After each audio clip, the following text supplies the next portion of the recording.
What's old school? This.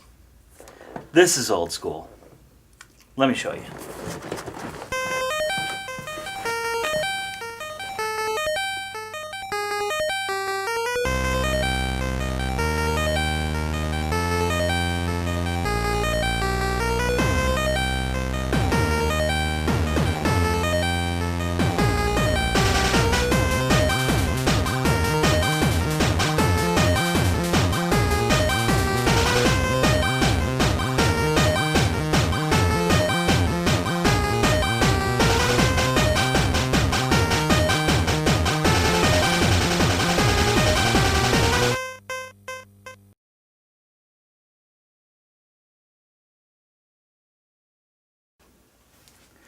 Lupin the IIIrd, Daisuke Jigen's Gravestone, is something I didn't even know existed until I saw it pop up while browsing through older anime on Hulu.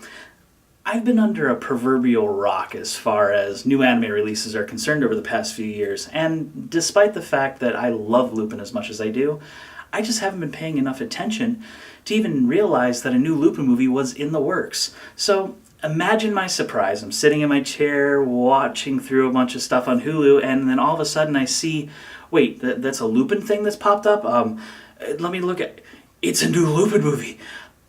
Oh my god, I can download it, I can watch it, I can enjoy it. I've got to say, Jigen's Gravestone was something I was not expecting, and I'm not just referring to being blindsided by its release. For as much as I've been following Lupin over the years in just about every single form, I was unexpectedly surprised by the level of adult content in this movie. And I'm not just referring to the fan service. I mean, as a Lupin fan, I come to expect a bit of fan service in Lupin movies. But, and believe me, they did definitely ramp up the level of fan service in this movie.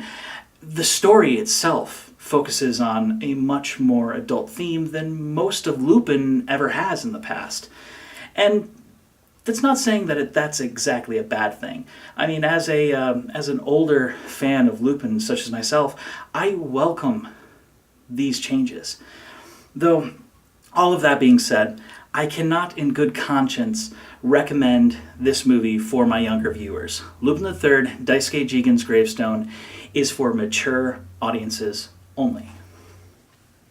Alright, so a little background on Jigen's Gravestone. The movie came out in Japanese theaters for a limited release back in June of 2014, and was later brought out on DVD and Blu-ray in November of that very same year. The movie is said to be a sequel to the 2012 Lupin TV series Mine Fujiko to Iu Onna. However, I'm not too sure how accurate that truly is, and I'll get more into that later on in the review. The movie was directed by Takeshi Koike, who had also done work on the Mine Fujiko anime as animation director and character designer. He's also known for having worked on both Redline and the world record short from the Animatrix. Joining Koike on the musical front is James Shimoji, who is also known for having done work on Redline. Let's talk about the animation first. One of the things that I didn't actually care for in the Mine Fujiko anime is the way shading was done in the animation. While I did love the art style and how it had gone back to being more in line with the manga, it felt off having the shading done as part of the line art and not as part of the actual coloring. It made it feel to me like the color was an afterthought. It could just be that I'm used to the standard way anime is colored, but it really made it feel less like cel shading.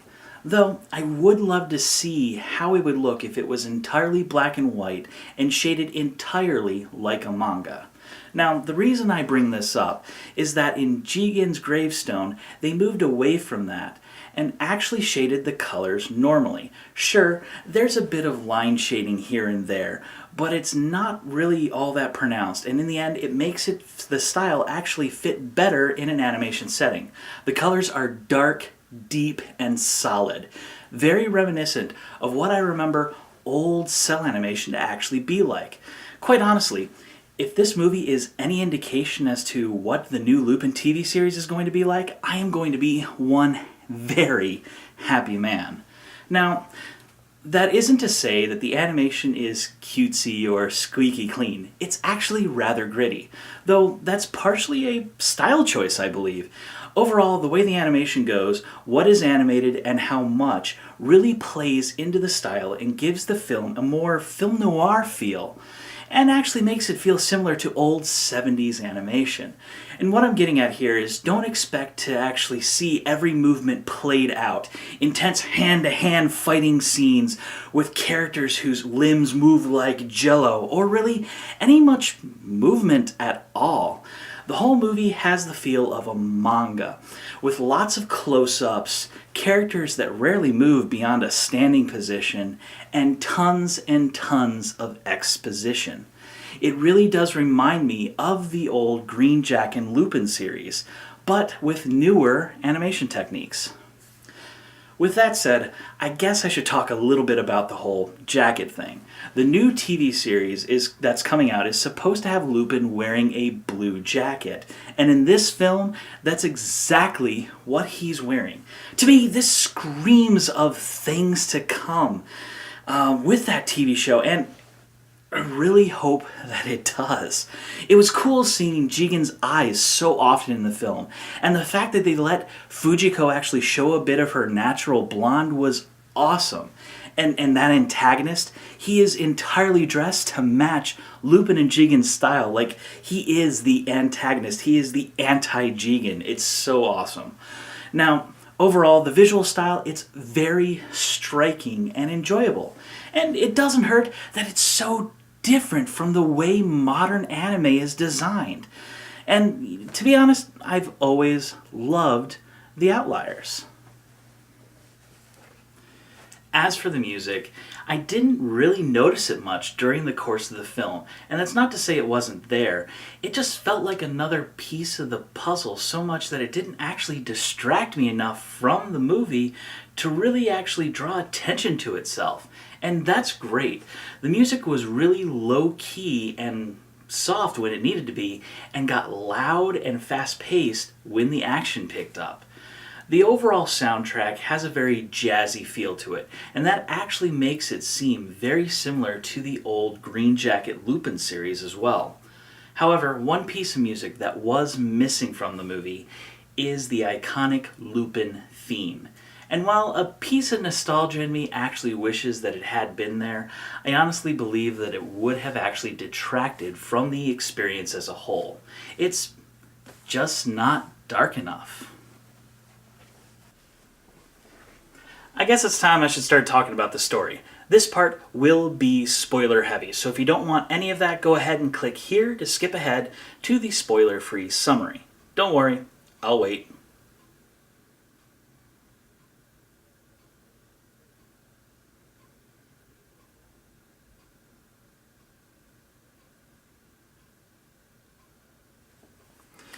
Alright, so at first glance, the story seems pretty straightforward. Lupin and Jigen are on a mission to steal a jewel called the Little Comet from a country called East Dorowa. As a seasoned Lupin viewer, it's pretty standard for a heist to set the stage for the actual movie and the story happening in it, so this is pretty much exactly what it's expecting and exactly what's happening. Shortly after getting away with their mark, Jigen is shot by a sniper who seems to have precognitive abilities. He's able to basically see the duo before the duo comes into actual physical view, because he fires the shot before Jigen even shows up in his view and somehow is able to actually hit him. Now, this is basically where the plot gets complicated. Basically, it would appear that someone put a hit out on Jigen, and he's being chased by an assassin named Yale Okazaki, who is known for creating gravestones for his marks before he even sets out to kill them. He's that confident about doing this. And he's so confident he's going to kill them, he'll even roll a die before he fires a single shot in order to determine how many shots it'll take to kill his mark. He rolled a 4 for Jigen. This guy is like the perfect adversary for Jigen, if you ask me. So the pair set off to try and find Yale's hideout and get to know him a little bit better so they know exactly who they're dealing with. At this point, the focus switches over to Fujiko, who winds up getting caught at some fancy gentleman's club. And of course then, story switches right back to the pair, who head off to a graveyard, and in the process, they wind up finding Yale's hideout. While there, they get to know him a little bit better, see some of the things that he likes to do. Apparently he likes wearing just single white suits and stuff, and has this knack for building things, apparently. And in the process, Lupin hears somebody, and he goes running off and sees that Yale basically has Fujiko on surveillance, and he can talk to her and she can talk back to him, which is kind of interesting. We find out that she's been captured. She's naked, she's scared, she's afraid, and she's afraid of her life. It basically tells Lupin, do not try to save me.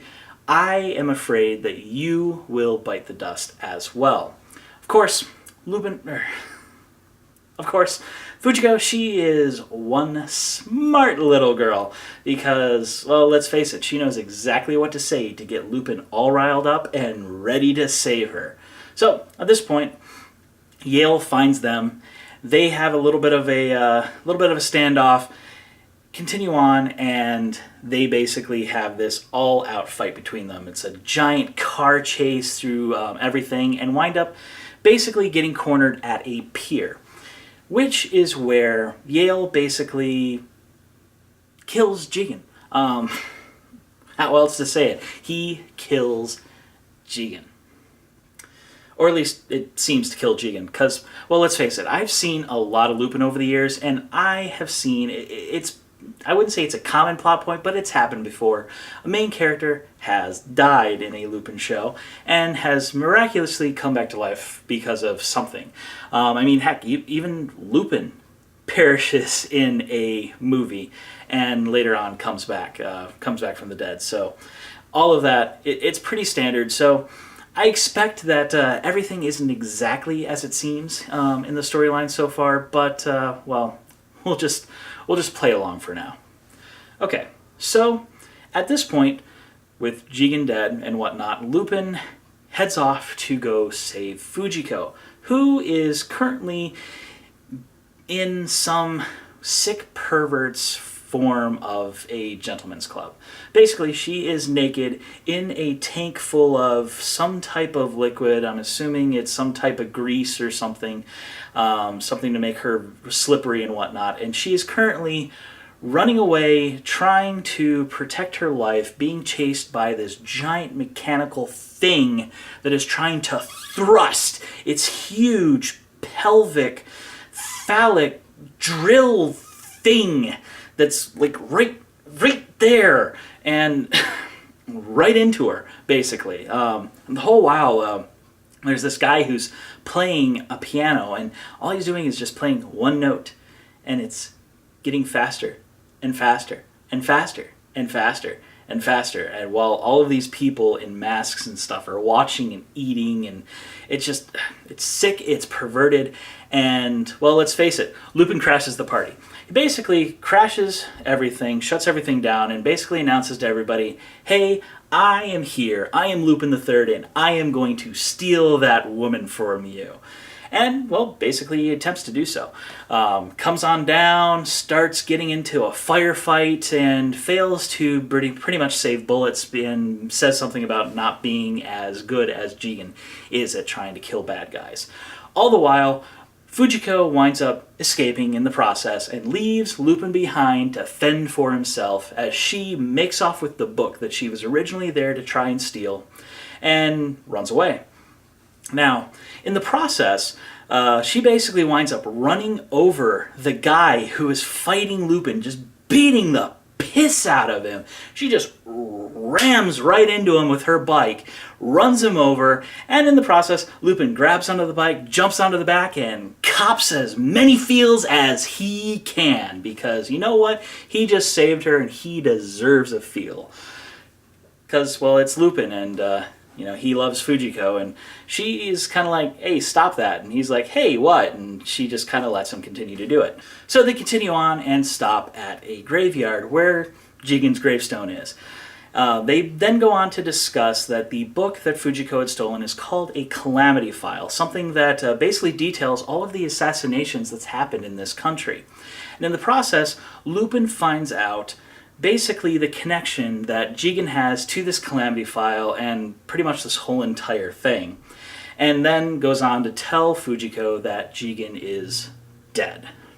Lupin then goes off to settle the score with Yale, who apparently also has just now gotten contracted in order to take Lupin and Fujiko's life. No doubt a response to pretty much what they had just done at the club, stealing the calamity file, all of that stuff. And pretty much kind of make the connection that Yale's connected with the calamity file and connected with all of these other things and whatnot through this whole entire process. And basically he sits down, he makes gravestones for the two of them, and they're right there next to Jigen's gravestone. He puts down a flower and then heads off to go basically kill them. It's at this point that we find Lupin drinking some coffee at a seaside cafe with Yale heading over to a nice little vantage point and attempts to snipe Lupin. However, everything backfires on Yale when he gets shot in the middle of the attempt to kill Lupin by none other than Jigen. We then get some exposition about the whole entire twist about how Yale is able to know exactly what's happening pretty much everywhere he goes in this country because he basically is tapped into the security camera feed.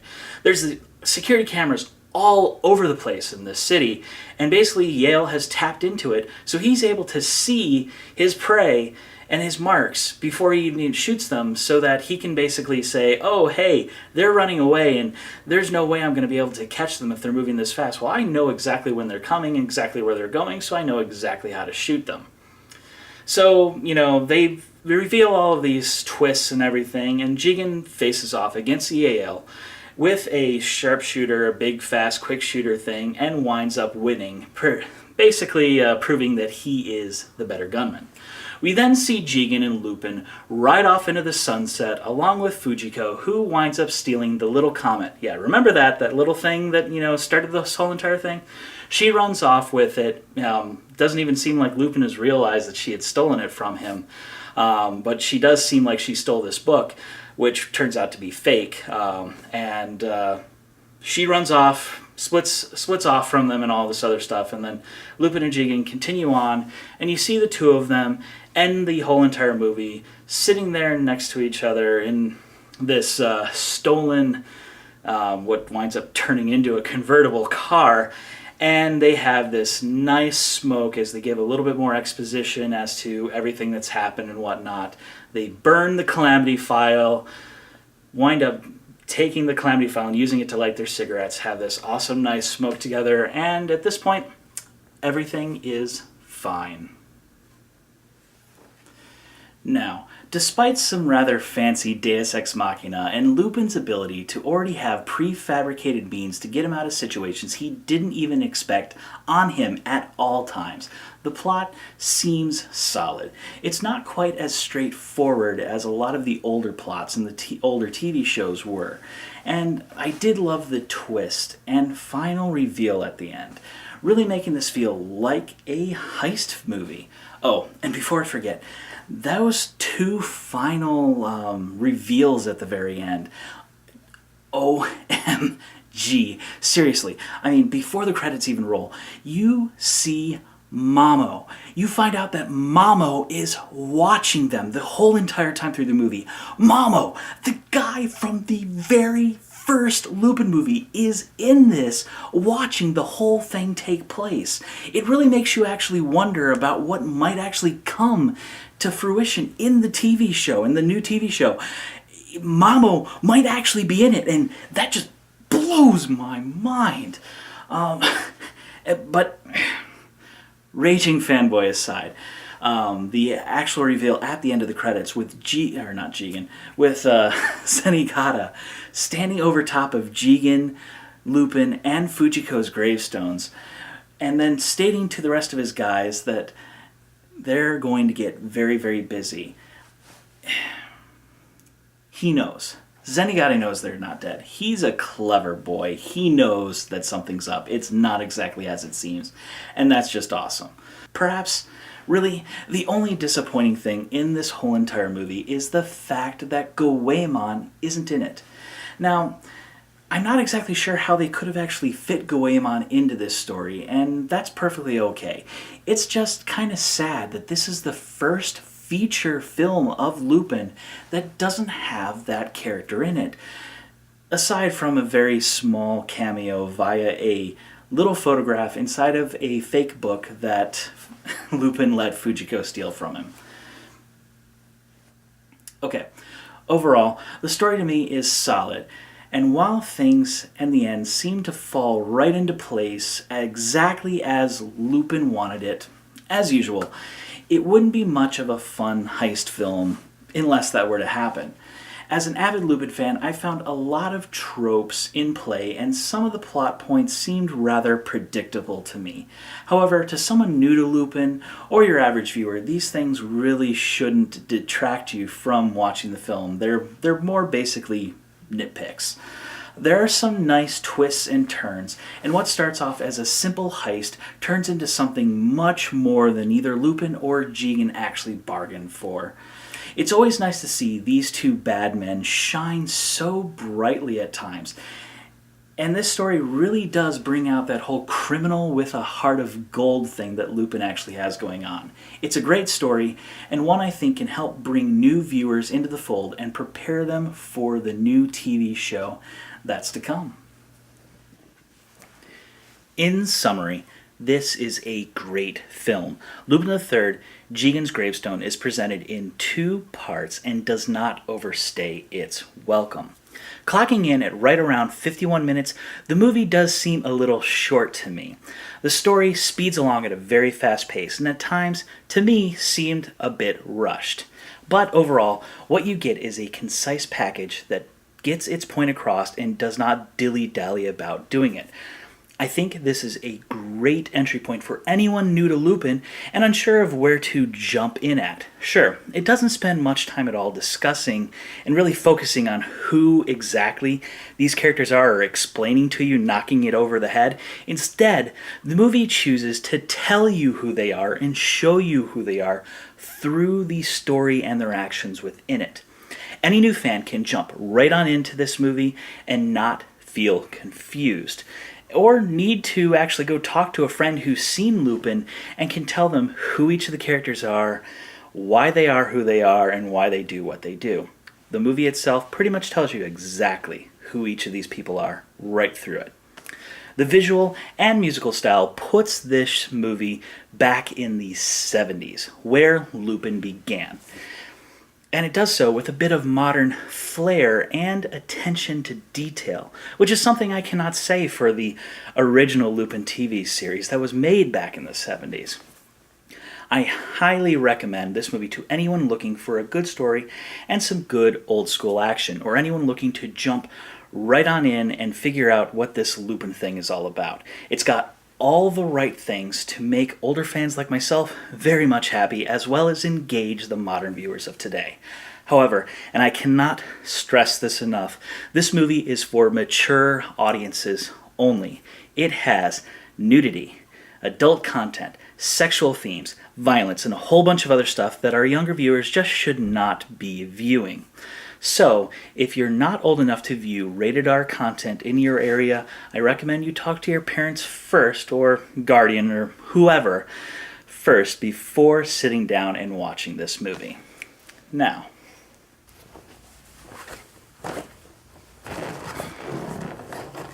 alright, so where can you catch Lupin the IIIrd, Jigen's Gravestone?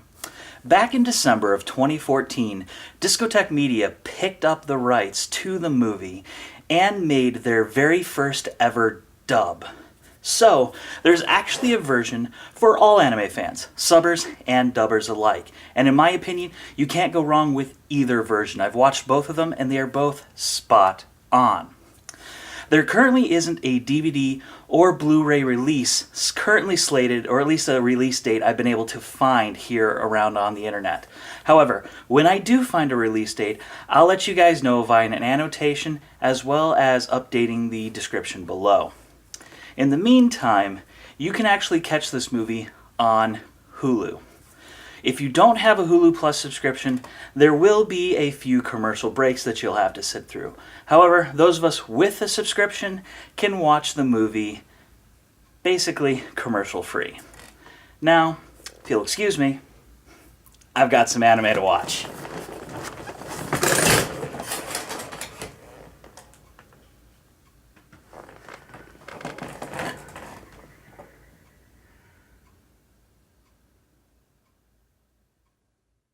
Hey guys, thanks for sticking with me to the very end. If you haven't done so already, please subscribe. It helps me out and also notifies you when I release new videos. And if you want to see more content, why not check out one of the videos I've got linked right here. And it would also be really sweet if you consider helping my channel grow by supporting me on Patreon. I mean, how can you say no to that dancing fool on the screen there? Dancing fairy princess.